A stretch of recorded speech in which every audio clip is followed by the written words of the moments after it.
नमस्कार, मैं हूं निकिता शर्मा। आप देख रहे हैं सुजस समाचार की खास पेशकश, आपकी विधानसभा आपकी खबर। इस विशेष बुलेटिन में हम आपको दिखाएंगे आपके क्षेत्र, आपकी विधानसभा से जुड़ी वो तमाम खबरें जो मुख्यमंत्री श्री भजनलाल शर्मा के नेतृत्व में प्रदेश के विकास, सुशासन और जन कल्याण की कहानी कहती हैं। शाहपुरा तहसील की रहड़ ग्राम पंचायत ने बालिका शिक्षा को बढ़ावा देने के लिए सराहनीय पहल की है। पंचायत प्रशासक सलीम खान कायम खानी ने राजकीय बालिका उच्च माध्यमिक विद्यालय को 7 बीघा भूमि दान की है। प्रशासक ने कहा कि बेटियों की शिक्षा समाज के विकास की कुंजी है। प्राचार्य ने इस पहल को प्रेरणादायक बताया। इस भूमि पर नया विद्यालय भवन और खेल मैदान विकसित किया जाएगा। लंबे समय से जर्जर भवन और भूमि की कमी से जूझ रहे स्कूल के लिए यह बड़ी राहत है। सलुम्बर जिले में बालिका शिक्षा को बढ़ावा देने के लिए निःशुल्क साइकिल वितरण कार्यक्रम आयोजित किया गया। राजकीय उच्च माध्यमिक विद्यालय थाना में 18 छात्राओं को साइकिलें वितरित की गई। कार्यक्रम की शुरुआत संस्था प्रधान भावना गुप्ता ने तिलक लगाकर बालिकाओं का स्वागत किया। साइकिल पाकर छात्राओं में उत्साह और आत्मविश्वास बढ़ा। अतिथियों ने कहा कि यह योजना दूर दराज की बालिकाओं को शिक्षा से जोड़ने में मदद करेगी। अभिभावकों ने भी इस पहल की सराहना करते हुए कहा कि अब बेटियां आसानी से स्कूल जा सकेंगी। जोधपुर के ओसिया में महिला एवं बाल विकास विभाग द्वारा 8वें पोषण पखवाड़े का शुभारंभ किया गया। इस अभियान का उद्देश्य कुपोषण को खत्म करना और लोगों में सही खान पान, स्वास्थ्य और स्वच्छता के प्रति जागरूकता बढ़ाना है। कार्यक्रम के तहत एक विशाल पोषण जागरूकता रैली निकाली गई, जिसे अपर जिला कलेक्टर जवाहर चौधरी और अतिरिक्त सीईओ गणपत लाल सुथार ने हरी झंडी दिखाकर रवाना किया। इस अवसर पर कई अधिकारी और जनप्रतिनिधि मौजूद रहे और सभी ने मिलकर स्वस्थ समाज बनाने का संदेश दिया। 9 अप्रैल को महिला एवं बाल विकास विभाग भारत सरकार के निर्देशन में पोषण पखवाड़े की शुरुआत की गई है। 2018 से लगाकर आज ये 8वां पोषण पखवाड़ा है, जो 9 अप्रैल से 23 अप्रैल तक अभियान के रूप में मनाया जाएगा, जिसमें आंगनवाड़ी कार्यकर्ताएं पोषण संबंधी आदतें, पोषण के रूप में क्या क्या लेना है, क्या अवॉइड करना है, शुगर से परहेज करना है, तेलीय चीज़ों से परहेज करना है, ऐसी तमाम जानकारियां आम जन तक पहुंचाएगी, जिससे पोषण से संबंधित जितने भी बीमारियां, कुपोषण से रिलेटेड जो भी समस्याएं समाज में है, वो दूर हो सके। लूणकरणसर में राज्य सरकार की बजट घोषणा 2026-27 के तहत बड़ी सौगात मिली है। मुख्यमंत्री श्री भजनलाल शर्मा के नेतृत्व और कैबिनेट मंत्री श्री सुमित गोदारा के प्रयासों से राजकीय सावित्री बाई फूले कन्या छात्रावास के निर्माण के लिए भूमि का चयन कर लिया गया है। उपखंड अधिकारी दयानंद रुयल सहित प्रशासनिक टीम ने कालू रोड स्थित विद्यालय परिसर का निरीक्षण कर भूमि का तकनीकी मूल्यांकन किया। निरीक्षण के बाद विद्यालय परिसर में उपलब्ध भूमि को छात्रावास निर्माण के लिए उपयुक्त मानते हुए स्वीकृति दी गई। एक बार फिर मुख्यमंत्री भजनलाल जी शर्मा ने जो प्रदेश में जो विकास का कार्यक्रम चल रहा है, उस कार्यक्रम को देखते हुए बालिका के लिए एक अच्छी सौगात दी है, और जिसके अंदर कैबिनेट मंत्री सुमित गोदारा के प्रयास भी रंग ला रहे हैं। आज आप लोगों ने जाकर निरीक्षण किया है, तो बताइए थोड़ा विस्तार से। माननीय मुख्यमंत्री राजस्थान सरकार श्री भजनलाल जी ने बजट घोषणा में सावित्रीबाई फुले कन्या छात्रावास की घोषणा की है। लूणकरणसर के लिए एक बड़ी सौगात है, जो मतलब माननीय यहाँ के विधायक हैं श्री सुमित जी गोदारा साहब, उनके प्रयासों से ये घोषणा हुई है। और बजट घोषणा के अनुसार कलेक्टर साहब के निर्देश हैं कि अच्छी जगह का चयन करके तुरंत प्रस्ताव भेजो, ताकि निर्माण कार्य प्रारंभ किया जा सके। तो सोशल जस्टिस विभाग के भी जिला स्तर के अधिकारी पवार साहब और ये आए हुए हैं। जगह का चयन है गवर्नमेंट पे जो स्कूल है अपनी वहाँ पर कर लिया गया है। शीघ्र ही प्रस्ताव श्रीमान जिला कलेक्टर महोदय को भेज करके जगह का आवंटन करके ये कन्याओं के लिए सावित्रीबाई फुले छात्रावास है, ये बनाया जाएगा। विकास की सुधार चल रही है पवार साहब, तो आप बताएं ना, क्या बजट है, निर्माण कार्य कब से शुरू होगा?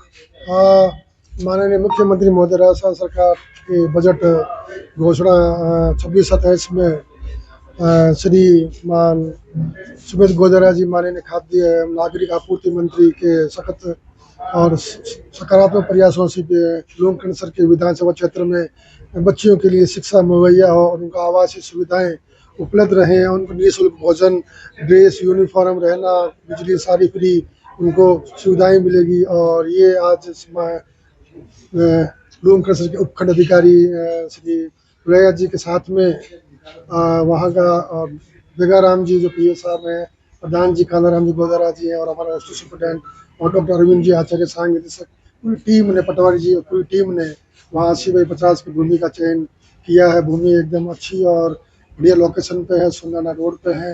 मैं एसडीएम साहब के जो प्रयास किए जा रहे हैं भूमि आवंटन के, मैं इनको भी आभार व्यक्त करूँगा। और आज हम भी साहब के साथ आए हुए थे। और ये जो हॉस्टल बन रहा है वो 50 की क्षमता की बालिकाओं के लिए बन रहा है और 280 लाख की निर्माण से ये हॉस्टल निर्माण होगा। वैर क्षेत्र में राजस्थान राज्य भारत स्काउट गाइड के तत्वावधान में विद्यालयों में स्काउटिंग गतिविधियों को बढ़ावा देने के लिए निरीक्षण एवं मार्गदर्शन कार्यक्रम आयोजित किया गया। सीओ गाइड कल्पना शर्मा और स्काउट सीओ देवेंद्र कुमार मीणा समेत अधिकारियों ने विभिन्न स्कूलों का दौरा कर गतिविधियों की समीक्षा की। उन्होंने कहा कि स्काउट गाइड से विद्यार्थियों में अनुशासन, नेतृत्व और समाज सेवा की भावना विकसित होती है। निर्णय लिया गया कि भुसावर ब्लॉक के हर विद्यालय में नियमित स्काउटिंग गतिविधियां संचालित होंगी। बयाना में भरतपुर जिले के ऐतिहासिक बारेठा बांध के विस्तार की तैयारी शुरू हो गई है। राज्य सरकार ने इसकी जल संग्रहण क्षमता बढ़ाने के लिए 60 करोड़ रुपए की मंजूरी दी है।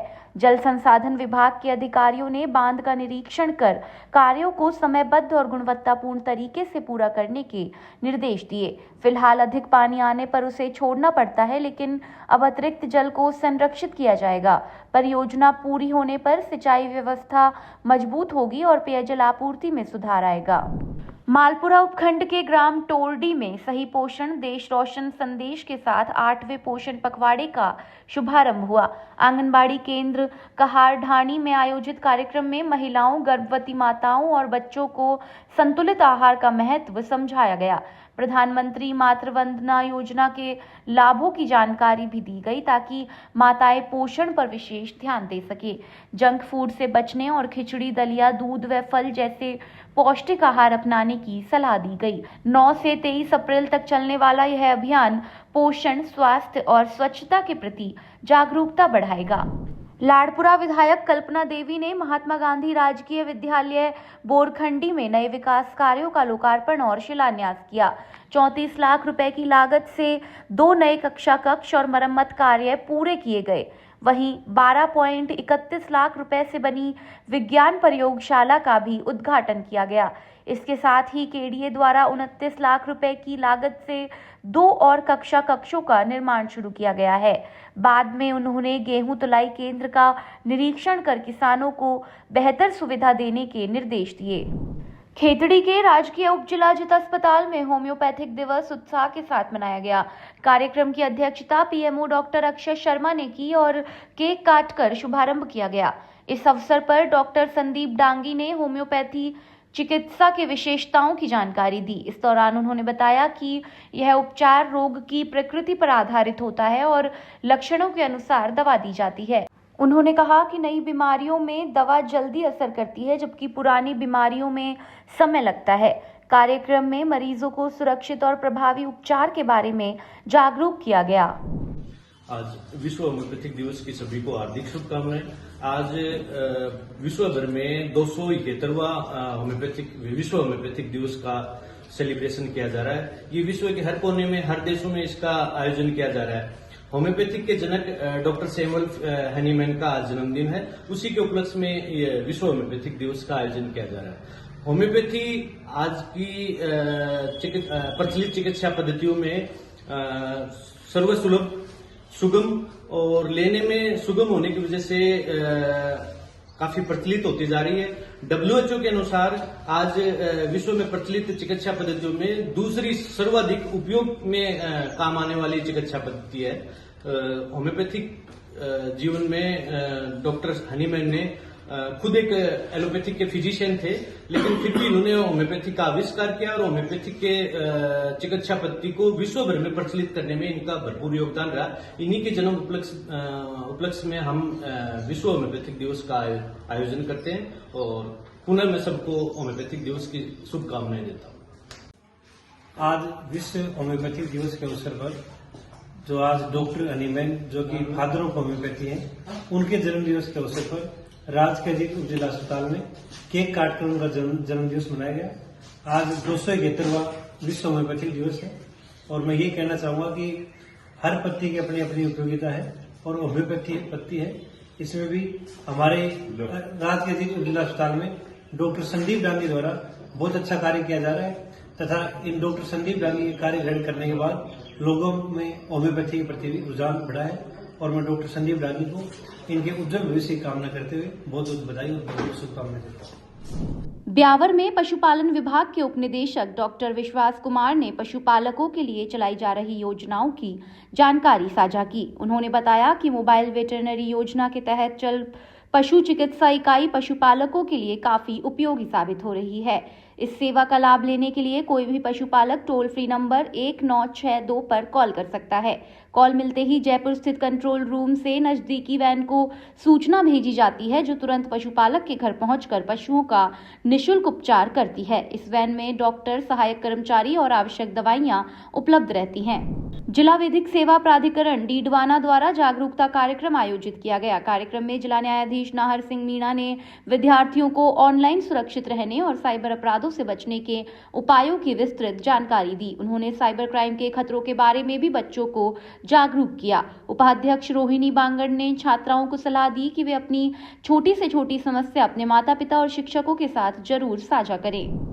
राजस्थान धरोहर प्राधिकरण के अध्यक्ष श्री ओंकार सिंह लखावत डीग जिले के प्रवास पर रहे। इस दौरान उन्होंने पूंछरी स्थित प्राचीन श्री नरसिंह मंदिर में विधिवत दर्शन पूजन किया और देश व प्रदेश की सुख समृद्धि और लोक कल्याण की कामना की। मंदिर दर्शन के बाद उन्होंने राजस्थान धरोहर प्राधिकरण के तहत चल रहे विभिन्न विकास और संरक्षण कार्यों का निरीक्षण किया। उन्होंने अधिकारियों को निर्देश दिए कि सभी कार्यों में पुरातात्विक और सांस्कृतिक महत्व को सुरक्षित रखा जाए।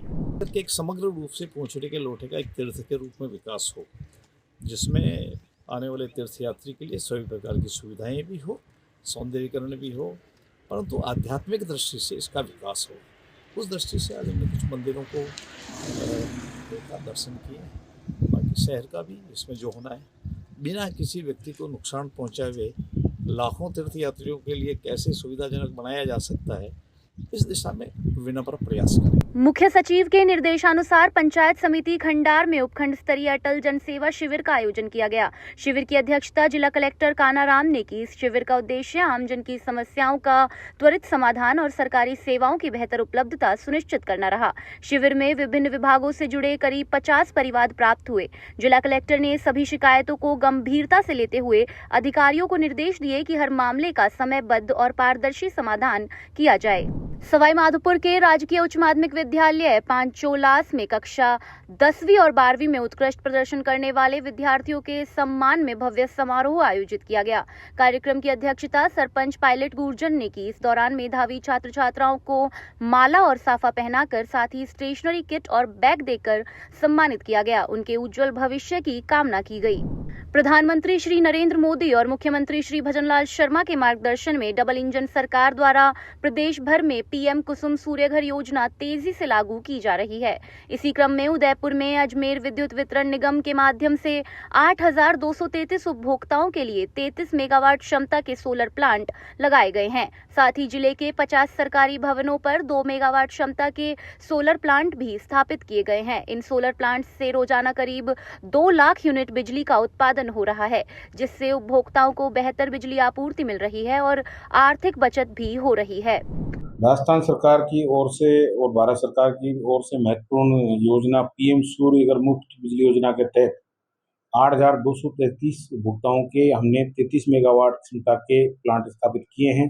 साथ ही सरकारी भवनों पे 50 जगह स्थानों पर हमने 2 मेगावाट क्षमता के प्लांट स्थापित किए हैं, जिससे प्रतिदिन लगभग 2 लाख यूनिट का उत्पादन हो रहा है, जिससे उपभोक्ताओं को भी गुणवत्तापूर्ण सप्लाई मिल रही है, उनको साथ ही आर्थिक लाभ भी हो रहा है और निगम को भी जो सस्ती दर पर बिजली उपलब्ध हो रही है। सीएम श्री भजनलाल शर्मा के निर्देशानुसार प्रशासन गांवों तक पहुंचकर लोगों की समस्याएं सुन रहा है। इसी के तहत चित्तौड़गढ़ जिले में जिला कलेक्टर डॉक्टर मंजू की अध्यक्षता में निम्बाहेड़ा में रात्रि चौपाल आयोजित की गई। इस चौपाल में बड़ी संख्या में ग्रामीण पहुंचे और अपनी समस्याएं रखी। जिला कलेक्टर ने कई समस्याओं का मौके पर ही समाधान किया और बाकी मामलों को जल्द निपटाने के निर्देश दिए। खोला माता मंदिर में बूढ़ा बासेड़ा के अवसर पर खास धार्मिक माहौल देखने को मिला। पहाड़ी पर स्थित इस मंदिर में टोंक और आसपास के इलाकों से बड़ी संख्या में महिलाएं पहुंची।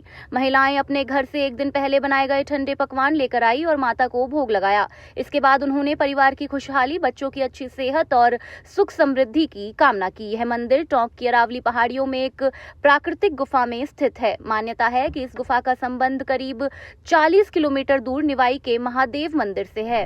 आज कोल्ले की माता जी का पूजन है। वैसे तो शीतला माता पूजी जाती है, लेकिन आज के दिन कोल्ले की माता जी पूजी जाती है। पूजने वाले शीतला माता पूजते, लेकिन मेन स्थान यही माता जी का आज के दिन का। तो ये सुहाग भाग के लिए, बच्चों की रक्षा के लिए, औरतों के पीड़े चुदड़ी अमर रहे, इसकी रक्षा के लिए माता जी का पूजन किया जाता है। जिसकी बच्चों की शादी होती है, दूल्हे दुल्हन को पूजा के लिए लाया जाता है, उनका माता जी का आशीर्वाद लिया जाता है। आज बूढ़ा बासेड़ा पूजा जा रहा है, जिसमें हम एक दिन पहले खाना बनाते हैं और दूसरे दिन पूजते हैं ठंडा। और ये बच्चों की रक्षा के लिए, सुहाग भाग के लिए पूजा जाता है। और यहाँ पे बहुत से दर्शनार्थी आते हैं यहाँ पे देखने के लिए और पूजने के लिए, सब चीज़ के लिए। और यहाँ पे हर साल ये हम बासोड़ा पूजने आते हैं माता जी की, और ये नए लाडा लाडी भी आते हैं इनको मतलब दुकानें करने और उसके लिए। केंद्र सरकार की ओर से 8वां पोषण पखवाड़ा पूरे देश में जन आंदोलन के रूप में मनाया जा रहा है। इसी कड़ी में विद्याधर नगर के सेक्टर 4 स्थित वार्ड 24 जेपी कॉलोनी के आंगनबाड़ी क्षेत्र पर भी कार्यक्रम आयोजित किया गया। कार्यक्रम की शुरुआत उप मुख्यमंत्री दिया कुमारी ने दीप प्रज्वलित करके की। इस दौरान बड़ी संख्या में आंगनबाड़ी कार्यकर्ता और सहायिकाएं मौजूद रही। उप मुख्यमंत्री ने अपने संबोधन में कहा कि पोषण पखवाड़ा बच्चों के बेहतर स्वास्थ्य और विकास के लिए बहुत महत्वपूर्ण है। उन्होंने प्रधानमंत्री श्री नरेंद्र मोदी का धन्यवाद करते हुए कहा कि उन्होंने बच्चों के पोषण और विकास के लिए विशेष योजनाएं शुरू की हैं। शिक्षा विभाग की पहल पर भगवान ऋषभदेव के जीवन पर आधारित प्रतियोगिता आयोजित की गई। इस कार्यक्रम की शुरुआत प्री प्राइमरी कक्षा के बच्चों से की गई। बच्चों को भगवान ऋषभदेव के जीवन पर आधारित डॉक्यूमेंट्री फिल्म दिखाई गई। विश्व नवकार महामंत्र दिवस के मौके पर बच्चों ने ध्यान मुद्रा में बैठकर नोमकार महामंत्र का एक साथ मधुर आवाज में जाप किया, जिससे पूरे स्कूल का माहौल सकारात्मक ऊर्जा से भर गया। आपकी विधानसभा आपकी खबर बुलेटिन में आज के लिए इतना ही। फिर मिलेंगे नई खबरों के साथ। तब तक के लिए देखते रहिए सुजस समाचार। हमारे चैनल को लाइक, सब्सक्राइब और शेयर करना ना भूलें। धन्यवाद।